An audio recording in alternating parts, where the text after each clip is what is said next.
ভাই সময় খুব খারাপ জিনিস। যখন সময় খারাপ যাবে তখন দেখবেন বিড়ালও বাঘের উপরে কথা বলবে।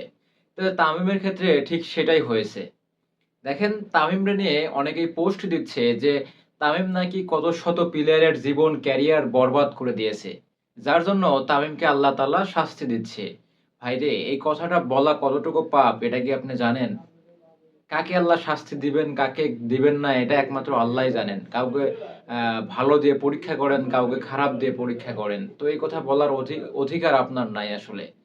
তো আমি আসলে যেটা বলতে চাচ্ছি ভাই, যে এই যে একটা Facebook পোস্ট করেছে তামিমরে নিয়ে, সেখানে বলেছে যে তামিম নাকি আ শত, শত প্লেয়ারের ক্যারিয়ার আ লাইফ সব বরবাদ করে দিয়েছে। শুধুমাত্র তামিমের চাচা আকরাম খানের জন্য। তিনি দীর্ঘদিন খেলেছে এবং অন্য সকল প্লেয়ারদের সুযোগ দেয় নাই।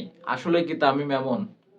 ভাই আপনি যে তামিমরে যারা ভালোবাসেন, তামিমরে যারা শুরু থেকে দেখছেন, তামিম কি আসলে এমন বা তার মধ্যে কি এরকম কোনো মেন্টালিটি আছে?